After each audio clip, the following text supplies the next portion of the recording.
Olá, sejam bem-vindas e bem-vindos novamente à disciplina de Fisiologia das Árvores. Então vamos continuar falando sobre respiração e metabolismo de lipídios. Mais especificamente, ainda estamos falando sobre respiração. Na aula anterior, eu comentei sobre o ciclo do ácido cítrico e eu demonstrei diversas reações de descarboxilação que tinham como finalidade a descarboxilação completa do piruvato, que entrava no ciclo, que por sua vez já veio sendo degradado, já veio sendo modificado a partir da sacarose que entrou lá na glicólise. E durante esse processo de descarboxilação do piruvato, ia sendo produzida energia redutora na forma de NADH e de FADH2. Então, essa energia redutora, nas membranas, naquele conjunto de membranas internas das mitocôndrias, essa energia é utilizada por complexos de proteínas ali e é utilizada exatamente para gerar uma cadeia transportadora de elétrons muito parecida com o que a gente estudou na cadeia transportadora de elétrons durante as reações luminosas da fotossíntese nos cloroplastos. Então, naquela membrana interna das mitocôndrias, existem existem mais proteínas que eu vou comentar daqui a pouco, mas basicamente existem 5 grandes complexos proteicos que estão numerados aqui de complexo 1, complexo 2, complexo 3, complexo 4 e complexo 5, que é a ATP sintase. Nesses complexos, o que é que acontece? Por exemplo, do complexo 1, NADH, que vem das reações do ciclo do ácido cítrico, mas que pode vir também da glicólise, ele é utilizado para iniciar transporte de elétrons via membranas e ao mesmo tempo bombear íons H+, da matriz mitocondrial para o espaço intermembrana. Ok? Eu acho que vocês lembram dessas regiões, que eu defini bem nas mitocôndrias. Qualquer coisa vocês voltam para dar uma olhada. E ao mesmo tempo, no complexo 3 e no complexo 4 também vão sendo transportados íons H+, do lado da matriz para o lado do espaço intermembrana. Tudo isso a partir da chegada inicial aqui do NADH. Por enquanto, esqueçam essas proteínas que estão representadas em verde. Vamos ficar só nas que estão mostradas em rosa aqui. Então, vocês observam, vai ocorrendo transporte de elétrons via membranas e vai ocorrendo transporte de íons H+, da matriz para o espaço intermembrana. E esses íons H+, eles servem para gerar um gradiente de pH, da mesma forma que acontecia nos cloroplastos entre o lume e o estroma dos cloroplastos. Então, entre a matriz e o espaço intermembrana das mitocôndrias ocorre a produção de um gradiente de pH, que significa que, ao mesmo tempo, vai ter uma quantidade maior de íons hidrogênio do lado do espaço intermembrana e vai ter uma diferença de cargas elétricas também, porque como os íons de hidrogênio têm carga positiva, então a chegada das moléculas de NADH provocam uma alteração na concentração e uma alteração nas cargas elétricas da membrana interna das mitocôndrias. E isso daí, aliás, é energia eletroquímica que vai ser utilizada depois pela ATP sintase, da mesma forma que acontecia nos cloroplastos, para a produção de ATP. Então, esse daqui é o chamado fosforilação oxidativa, e produção de ATP por fosforilação oxidativa, que é diferente da produção de ATP por fosforilação a nível de substrato que eu comentei na glicólise e no ciclo do ácido cítrico. E na verdade isso aqui acaba gerando uma quantidade bem maior de ATP. Então, ocorrendo esse processo final aqui nas mitocôndrias, aí sim vai ter ocorrido todas as reações da respiração que tiveram como objetivo converter a energia química da sacarose que entrava em energia química na forma de ATP. Ok? Então, glicólise, a rota das pentose fosfatadas, ciclo do ácido cítrico e depois cadeia transportadora de elétrons, tem como todas elas estão acopladas, né, como objetivo de converter a energia química da sacarose em ATP. Ok? Então, todos esses complexos proteicos estão organizados exatamente para manter a maior eficiência possível dentro desse processo, tanto de manter o transporte de elétrons quanto manter a geração do potencial eletroquímico para a produção de ATP. Só que no caso de plantas existem diversas outras proteínas que acabam alterando a eficiência desse processo. Então, por exemplo, essas que estão mostradas aqui em verde e que ocorrem na sequência de transporte de elétrons, tá? Não quer dizer que elas estão organizadas nessa sequência nas membranas, mas durante a sequência de transporte de elétrons elas ficam após o complexo 1. Isso significa que a partir do momento em que esse NADH, que para algumas outras pode ser o NADPH, que por exemplo vem da rota das pentose fosfatadas ou de algum outro processo metabólico da planta, por exemplo, pode vir das reações luminosas da fotossíntese, porque eles acabam trocando substratos também e acabam trocando essas moléculas energéticas. Mas sempre que entrar após o complexo 1, isso significa que vai diminuir o transporte de íons H+, da matriz para o espaço intermembrana. Tá? Porque uma coisa é o transporte ocorrer desde o início. Então, por exemplo, 4 íons H+, já deixam de ser transportados a partir do momento que eles entram nesse local aqui, por exemplo, onde estão essas proteínas, tanto do lado do espaço intermembrana quanto do lado da matriz, né? Elas são específicas para esses locais, mas são diferentes. Só que a função delas é muito similar. E ainda tem uma outra coisa que existe em plantas e existe em animais também, que é essa proteína aqui chamada de oxidase alternativa, tá? Que está mostrado aqui como AOX, né? Que vem do nome do termo em inglês. E o que é que ela faz, tá? Só comentando uma coisa que eu acabei esquecendo aqui. O complexo 4, também chamado de citocromo oxidase, ele faz o seguinte: a partir do momento em que ele recebe elétrons que estão vindo aí da cadeia transportadora de elétrons, ele transporta íons H+, também do lado da matriz para o lado do espaço intermembrana, mas esses elétrons que vão chegando aqui, eles vão chegando no seu destino final. E aí eles têm que ir para alguma molécula. Então eles vão para as moléculas de oxigênio e ocorre aqui produção de água.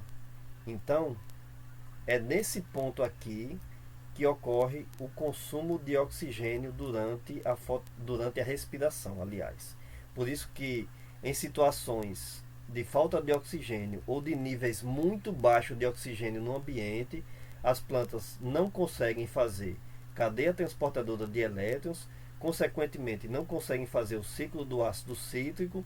Isso iria paralisar também a glicólise, e aí para manter o processo funcionando, mas com uma produção muito baixa de energia, ocorre o processo de fermentação, que pode ser via lactato, né, fermentação lática ou fermentação alcoólica, que eu comentei na aula anterior. Então, se o processo chega até o fim, ocorre ainda transporte de íons H+, aqui no complexo 3, 4 íons H+, para cada elétron que está passando aqui, e mais 2 no complexo 4, até chegar na rota final. Só que no caso de plantas e mamíferos também, e alguns outros indivíduos, existe essa oxidase alternativa, que ela faz também o mesmo processo do complexo 4. Os elétrons chegam aqui, entram, são combinados com oxigênio e produz água. Então isso significa que a eficiência do processo baixa, tá? A eficiência do transporte de elétrons vai baixar tanto quando chegam moléculas de NADH ou de NADPH após o complexo 1, e sempre que os íons H+ aliás, sempre que o oxigênio é utilizado pela oxidase alternativa e não pelo complexo 4, porque aqui também encurta a rota de transporte de elétrons. Então, daí surge a pergunta: por que, que as plantas possuem mecanismos que diminuem a eficiência do processo de produção de ATP? Né? Porque cada vez que tiver uma produção menor de íons H+, vai ter um gradiente de pH menor e vai ter uma produção de ATP menor, consequentemente pela ATP sintase. Né? Então, isso ocorre basicamente porque plantas precisam ter um metabolismo mais flexível. Isso eu venho sempre comentando, né?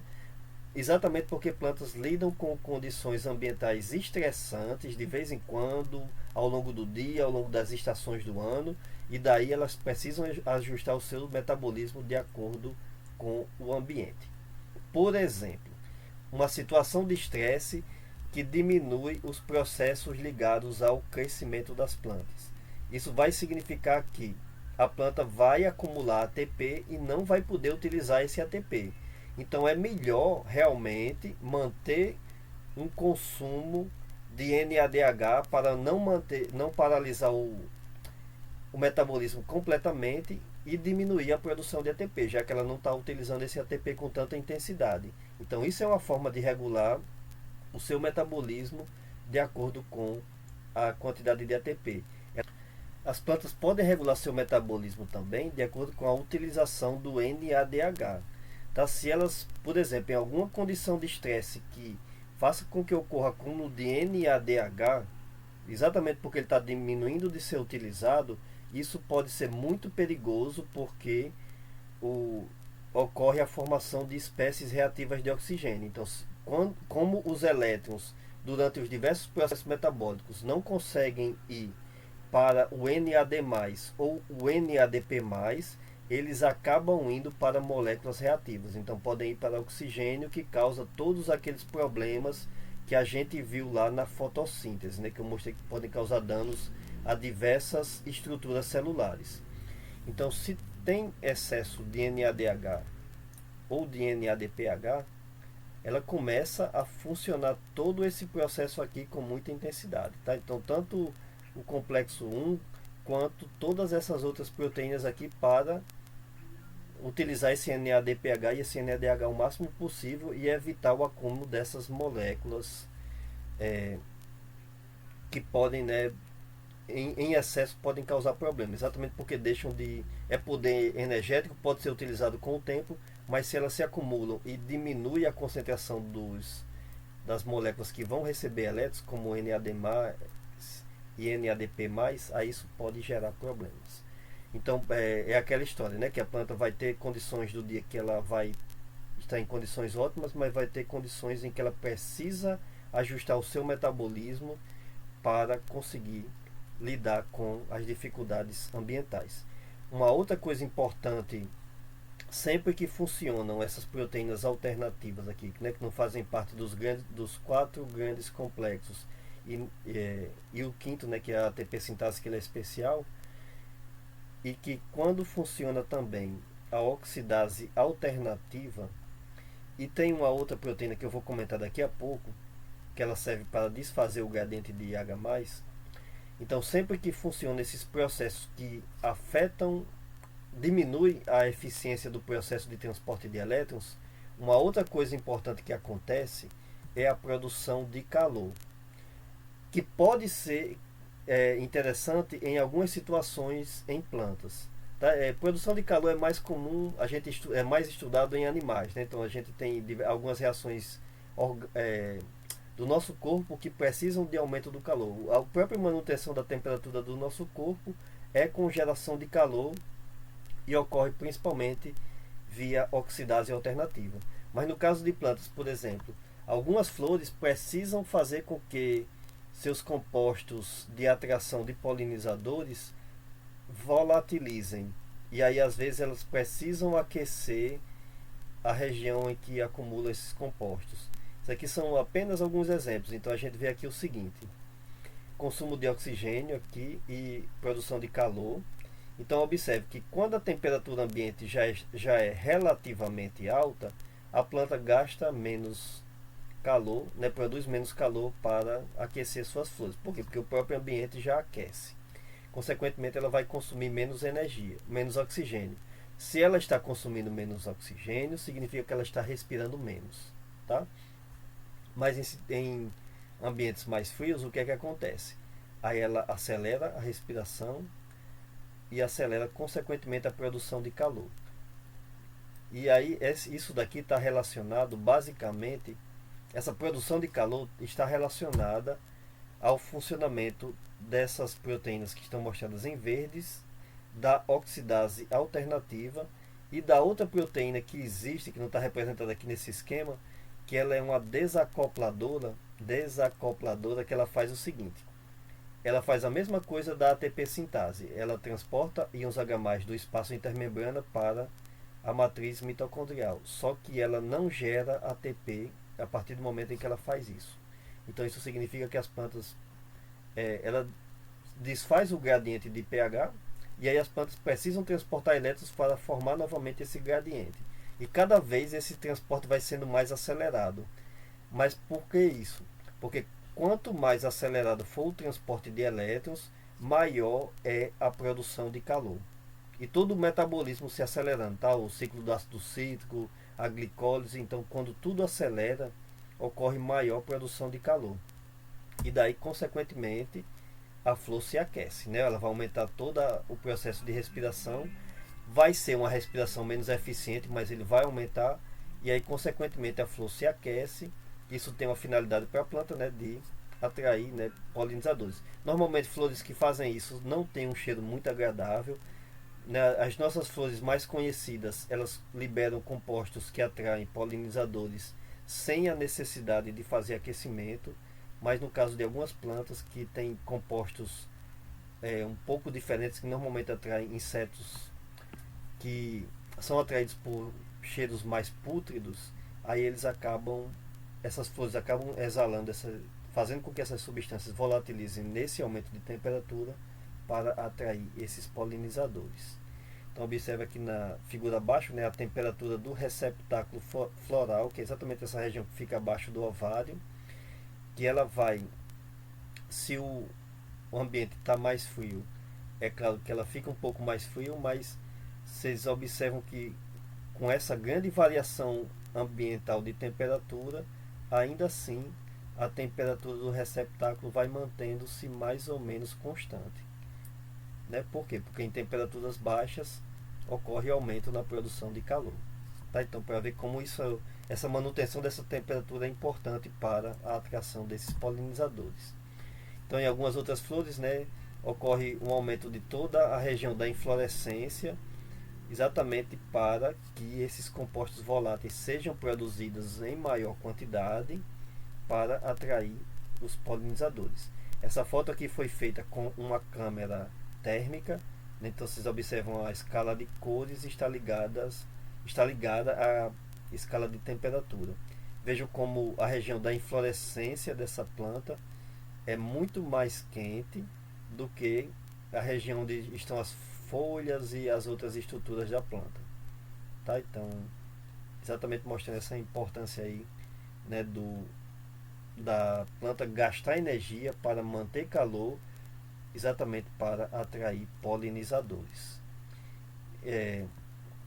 Então, duas coisas importantes que eu falei, tá, sobre essa questão, né, de aparentemente um paradoxo de ter algumas proteínas que diminuem a eficiência do transporte de elétrons, mas essa questão de se proteger contra estresses, regular o seu metabolismo de acordo com a disponibilidade de ATP e de NADPH, de acordo com processos de biossíntese também, porque esses processos de biossíntese vão sendo reduzidos, então a planta precisa ainda assim continuar consumindo NADH e produzindo ATP em menor quantidade, ou então se ela vai precisar de mais ATP, então aí ela pode regular também a atividade, né, pode diminuir a atividade dessas proteínas aqui e da oxidase alternativa e manter uma eficiência maior no transporte de elétrons para produzir mais ATP.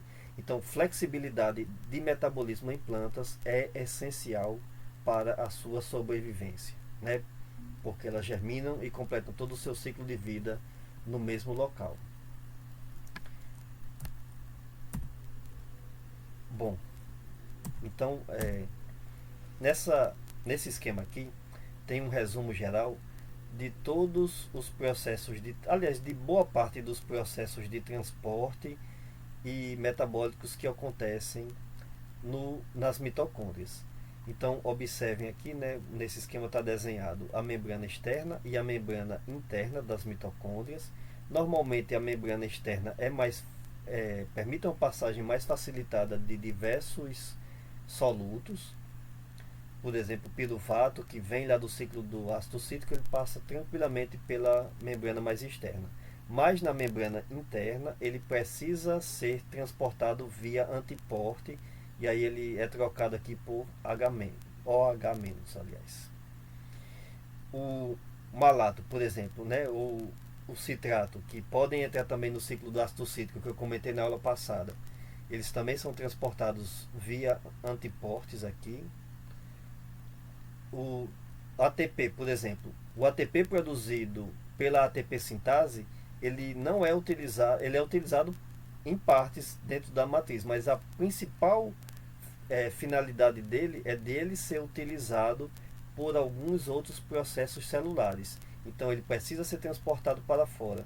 E ao mesmo tempo, para manter o funcionamento da produção de ATP, precisa chegar ADP e fosfato inorgânico, né? Precisa chegar PI também. Então ocorrem também proteínas transportadoras aqui, transportadoras, as duas também são antiportes aqui, né? Que estão sendo mostradas, né? O antiporte para PI aqui e o antiporte para transporte de ATP em troca de ADP. Né? Vocês observam as cargas elétricas que eles chegam aqui, né? Exatamente para a utilização depois da ATP sintase. Porque se não tiver ADP disponível e fosfato inorgânico disponível, não tem também como a ATP sintase funcionar. E aí observem aqui, né, que eu falei, né, que o complexo 1, complexo 3 e complexo 4 transportam íons H+, os íons H+, vão se acumulando no espaço intermembrana.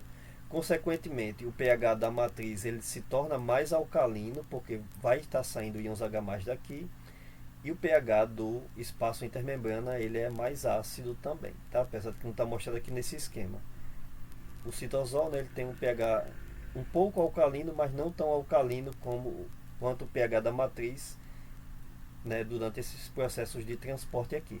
Então, exatamente essa diferença de cargas e concentração de solutos que depois vai ser utilizada como fonte de energia para a produção de ATP pela ATP sintase aqui.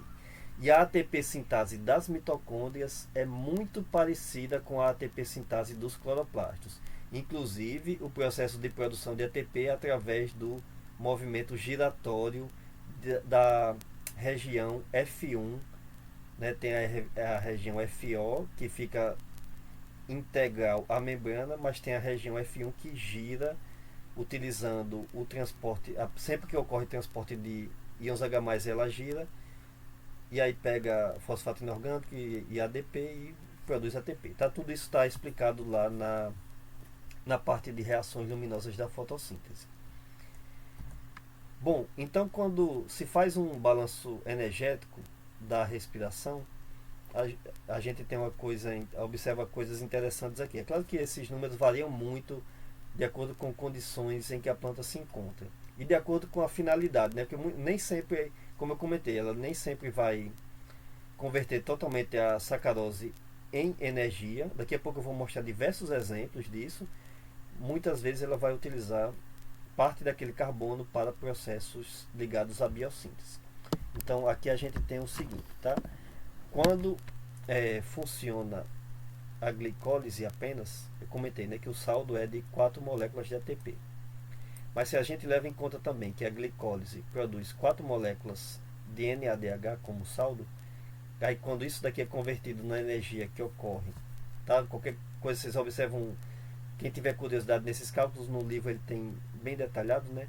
Mas quando ocorre produção de NADH, que ocorre geração de transporte de elétrons e depois produção de ATP, então os 4 NADHs produzidos lá, eles servem para a produção de aproximadamente 6 moléculas de ATP.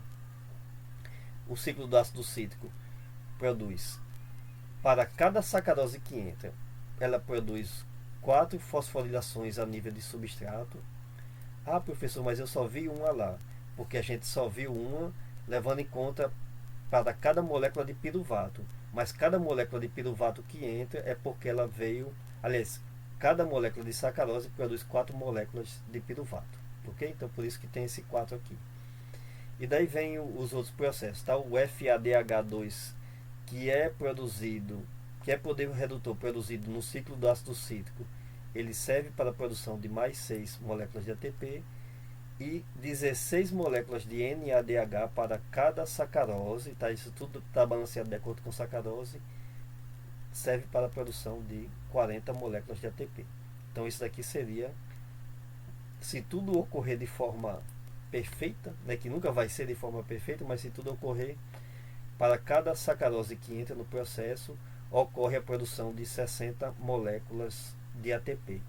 E que isso daí significa o seguinte: 52% da energia química da sacarose é convertida na energia química do ATP. E isso é ótimo, tá? Porque, como eu falei, se ocorrer respiração fermentativa, quer seja via produção de lactato ou produção de etanol, o saldo para cada molécula de sacarose é de apenas 4%. Então, por isso que muitas vezes as plantas não conseguem sobreviver em ambientes de ausência de oxigênio. Daqui a pouco eu vou comentar alguns exemplos. Então, uma outra coisa interessante é o processo de regulação de toda a respiração em plantas. Eu já comentei na aula anterior de que a regulação da glicólise ela ocorre de baixo para cima. E agora aqui eu vou mostrar uma visão geral sobre regulação da respiração. Então observe o seguinte, tá? Que, por exemplo, se a planta está utilizando muito ATP, isso significa que ela vai estar produzindo em grande quantidade ADP e fosfato inorgânico. Exatamente porque muitas moléculas de ATP estão sendo quebradas. Por sua vez, o ADP ele vai estimular a cadeia de transporte de elétrons, ele vai estimular essa reação inicial do ciclo do ácido cítrico, né, de piruvato para acetil com enzima A, e ele estimula também tanto o ADP como o fosfato inorgânico. Aliás, nesse caso aqui, o fosfato inorgânico, ele estimula também reações da glicólise. Nesse caso aqui, da conversão de frutose 6-fosfato para frutose 1,6-bifosfato. Então vejam que a planta consegue, está utilizando muito ATP, vamos estimular a respiração. Por sua vez, se a planta deixa de utilizar ATP, o que é que vai acontecer? O próprio ATP ele vai se acumular.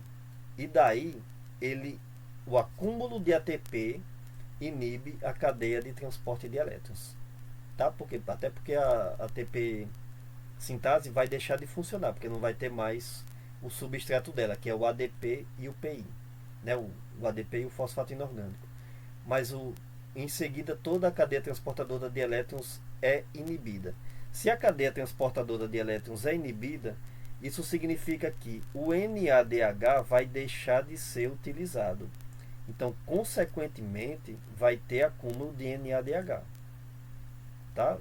Deixou de funcionar a cadeia transportadora de elétrons, não tem como ele ser consumido. Então, isso é problema para a planta. Eu falei que, inclusive, ocorre ali a oxidase alternativa, a proteína desacopladora e aqueles outros processos de transporte após, né, o complexo 1, mas pode ser que, se a cadeia transportadora de elétrons parar completamente, aí não tem jeito, todas as outras reações precisam ser inibidas. E daí então o acúmulo de NADH inibe 3 reações bioquímicas aqui do ciclo do ácido cítrico.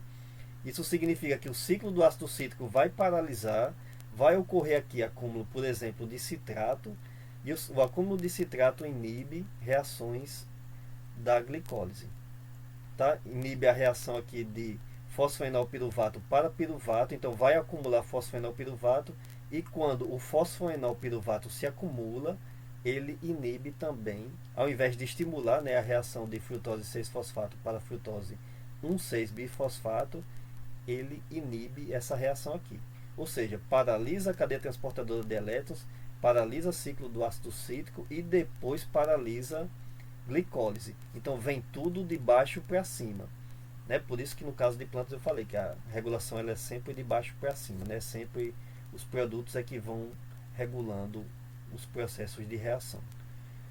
Esse estímulo aqui tá quando ocorre acúmulo de fosfoenolpiruvato e estímulo para a síntese de malato, são processos ligados exatamente a aquelas questões de acúmulo e transporte que eu já comentei, né? Que o malato pode se acumular em vacúolos. Quando, por exemplo, se tiver fosfoenolpiruvato demais, isso significa que a planta pode acumular parte dessa energia na forma de malato, mandando para vacúolos, ou pode estimular o funcionamento do ciclo do ácido cítrico para consumir o que está acumulando ali, né? Mas com relação à regulação em si, é interessante a gente notar. Se tem ATP de mais, inibe o processo. Se tem ATP de menos e, consequentemente, ADP e fosfato inorgânico de mais, estimula o processo. Né? Então, tudo regulado aí de acordo com as necessidades da planta. Bom, e uma outra coisa interessante que a gente tem que ver, que eu já comentei parcialmente aqui nesse assunto, é de que todo o processo de respiração ele tem como finalidade primordial em plantas não apenas a produção de energia na forma de ATP, mas a produção de diversos compostos intermediários ligados à biossíntese das plantas. Por quê? Né? Porque as plantas são indivíduos autotróficos, então elas precisam produzir todos os seus componentes celulares a partir do zero. Né? Diferente de nós animais que consumimos alimentos e vamos pegar muitas moléculas formadas. A gente modifica, né? Nosso metabolismo modifica de acordo com a necessidade, mas as plantas não. Elas precisam começar tudo do zero. Então observe, né? Ou amido ou sacarose entrando aqui na glicólise. Que não está mostrado sacarose, mas poderia ser também. O que é que pode... Os desvios nessa rota, o que é que podem produzir? Por exemplo, produção de celulose. A planta precisa produzir parede celular. Né? Se ela está em crescimento, ela precisa fazer isso. Produção, tudo que está mostrado em retângulo aqui é o que é necessário para a construção, né, de células novas, de tecidos novos. Então, por exemplo, produção de lipídios e algumas substâncias relacionadas a lipídios. Produção de giberelinas, que é um hormônio vegetal que eu vou comentar mais adiante. E ácido abscísico também, que é um outro hormônio vegetal que eu já comentei sobre a importância dele em relações hídricas, esteróides e carotenoides, que esteróides também são hormônios, carotenoides, vocês lembram para que serve, né? Faz parte é uma molécula acessória das reações luminosas da fotossíntese, tem como função proteger a planta, por exemplo, contra estresses por excesso de luz, quando a planta está sofrendo outros estresses ambientais. Desvio nessas rotas aqui ligadas mais abaixo aqui, né, no ciclo do ácido cítrico, serve para a produção de clorofilas. Todas essas outras aqui são moléculas receptoras de luz que eu vou comentar na terceira parte da nossa disciplina. Catalase, que é uma enzima que protege contra espécies reativas de oxigênio, que eu comentei durante o processo de fotorrespiração. Pode ocorrer desvio na rota aqui para a produção de proteínas, para a produção de alcaloides, flavonoides e lignina, que são compostos de defesa contra micro-organismos e herbívoros, por exemplo, ou qualquer outro processo ligado à proteção de plantas. Pode ocorrer desvio na rota para a produção dos nucleotídeos, que por sua vez vão dar origem a todas as moléculas necessárias para o metabolismo normal da planta. Então, inclusive, todas as suas moléculas para que o próprio metabolismo funcione precisam ser produzidas do zero. E aí vem produção de ADP, ATP, NAD, NADP, tá, e tudo mais que a gente já estudou aqui. e citocininas também, que é uma outra classe de hormônios vegetais. E, por exemplo, produção de ácidos nucleicos. Uma célula nunca vai se multiplicar se não tiver a duplicação do seu cromossomo, né? E produção dos ácidos nucleicos. Então, observem que esses desvios em órgãos jovens que estão em crescimento, por exemplo, ápices de raízes e ápices de caules, eles vão ocorrer com muita intensidade. Então, boa parte da energia que inicia ali aquele processo, aliás, boa parte dos compostos ali da sacarose ou de algum outro açúcar que é utilizado inicialmente na respiração, ele não é utilizado para produção de ATP. Vai ter produção de ATP também, mas ele vai ser utilizado principalmente para processos ligados à síntese. Então, no caso de plantas, ou no caso de indivíduos em geral, né, existem dois tipos de respiração que normalmente a gente encontra nos livros. Existe a chamada respiração de manutenção, que muitas vezes está ligada à produção de energia na forma de ATP. Né, o ATP é a energia necessária para processos de manutenção das células. De vez em quando tem que ocorrer alguma biossíntese para manutenção também, né, como quando alguma proteína se desnatura ou se degrada, né, ou ocorre algum dano celular. Então precisa ocorrer isso daí também. E existe também a chamada respiração de síntese, que é a produção de todos os compostos a partir do zero, que é o que esse esquema aqui, né, está mostrando. Bom, então uma coisa interessante no caso de respiração em plantas é o seguinte, que todo esse processo de respiração que a gente viu, ligado tanto à parte de produção de energia quanto de biossíntese de diversos compostos, eles vão variar muito de acordo com as espécies, de acordo com o tecido específico, de acordo com a idade dos tecidos, né? Porque tem a questão de que tecidos jovens muitas vezes consomem mais energia, tanto ligada à biossíntese quanto ligada ao próprio manutenção normal das células, né, do que porque são células metabolicamente mais ativas também, né, do que tecidos mais de idade mais avançada. A diferença que só tem uma diferença nisso, que é um tipo de respiração chamada de climatérica, que ocorre, por exemplo, durante o amadurecimento de frutos, processos ligados à senescência em folhas e flores, que aí eu vou comentar isso daí na terceira parte da nossa disciplina. Mas de forma bem geral, os tecidos jovens eles têm uma respiração mais intensa porque fazem mais metabolismo, tá? Isso varia também de acordo com condições ambientais, por exemplo, luz do ambiente, estimula a fotossíntese, mas pode estimular também o metabolismo de forma geral nas plantas. Eu vou comentar que a luz afeta diversos processos ligados ao crescimento e ao desenvolvimento de plantas na terceira parte da disciplina também. Então, se estimula crescimento, ocorre estímulo também na respiração. Tá? Esse estímulo ligado que eu estou falando aqui não é o estímulo da fotossíntese, ele é diferente, eu vou comentar mais adiante. E daí tem as condições ambientais de CO2, O2 e temperatura, que eu vou comentar daqui a pouco. Tem a parte de nutrição. Então, por exemplo, um solo muito pobre em nutrientes. O que é que a planta precisa fazer para absorver nutrientes daquele solo? Ela vai precisar de gastar muito mais energia.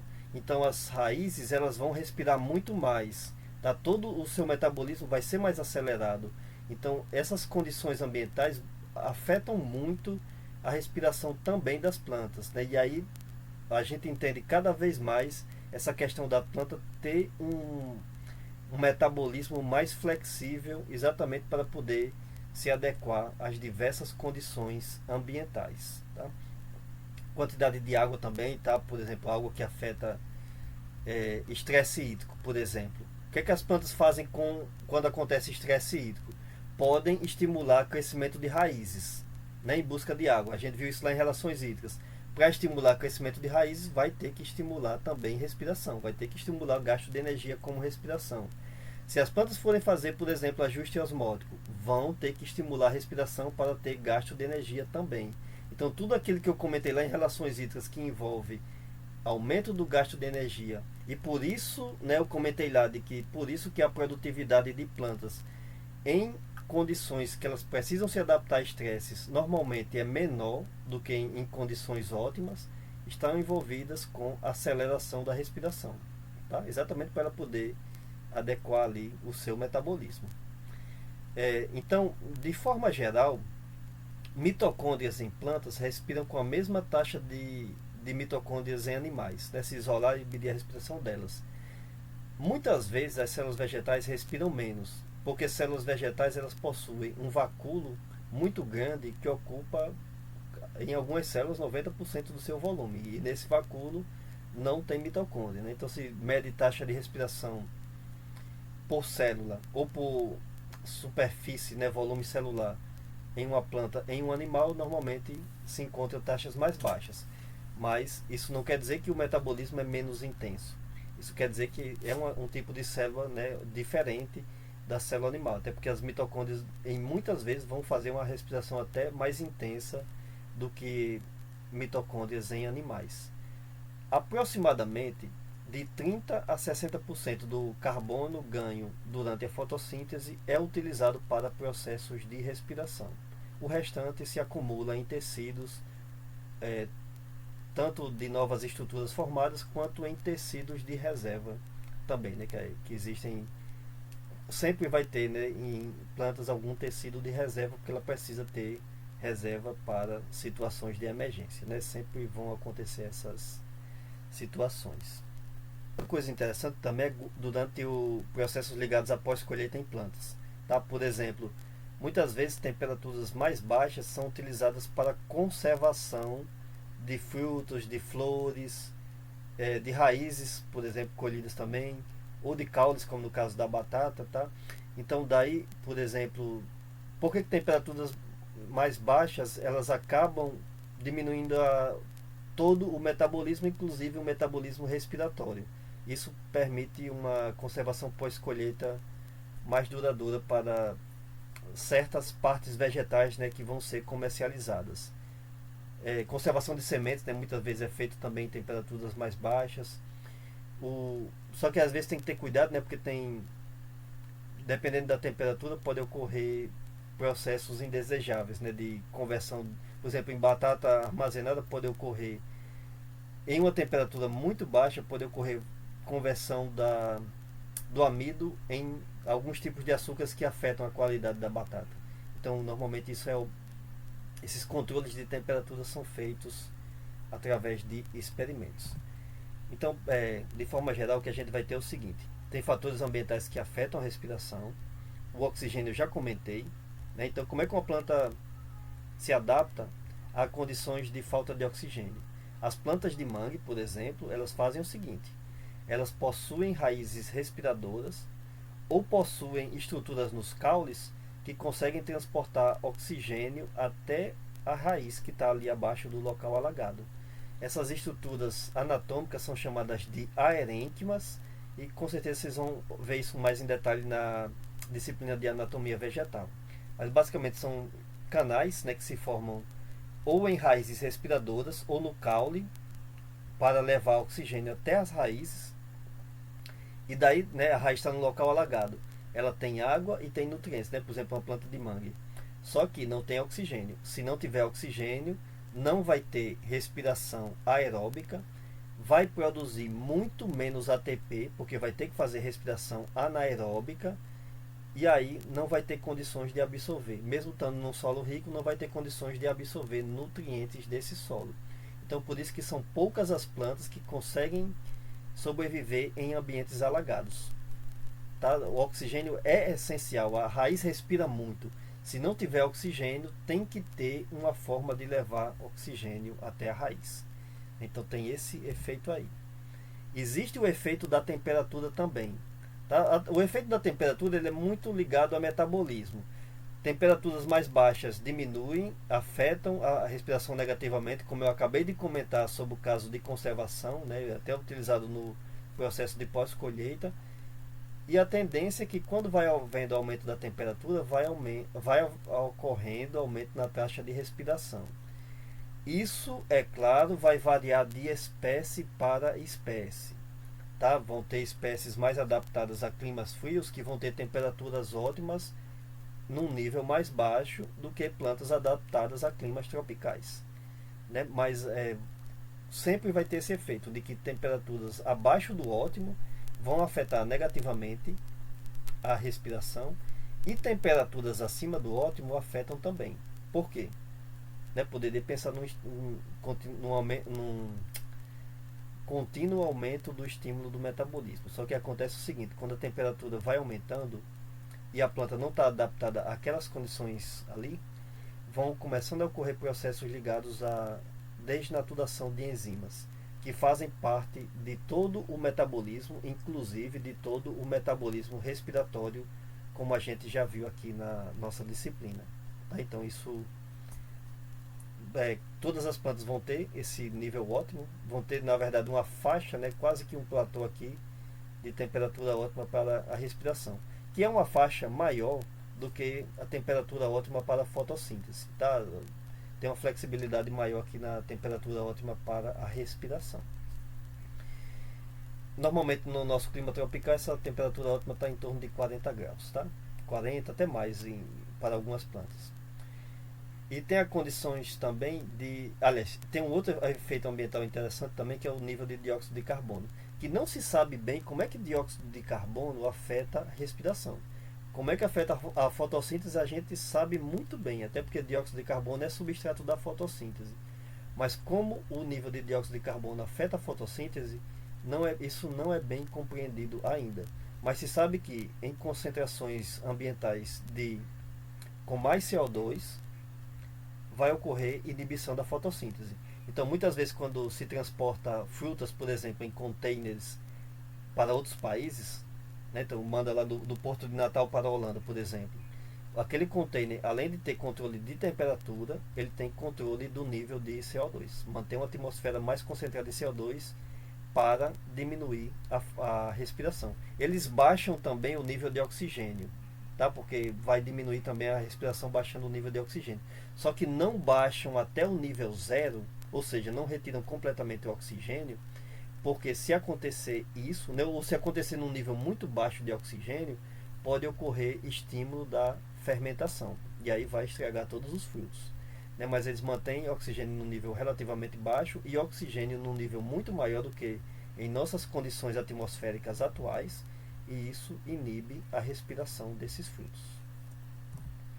Bom, então aqui eu finalizo a parte de respiração. Eu vou continuar falando desse assunto, mas na sequência eu vou falar sobre metabolismo de lipídios. Muito obrigado pela atenção e até a próxima.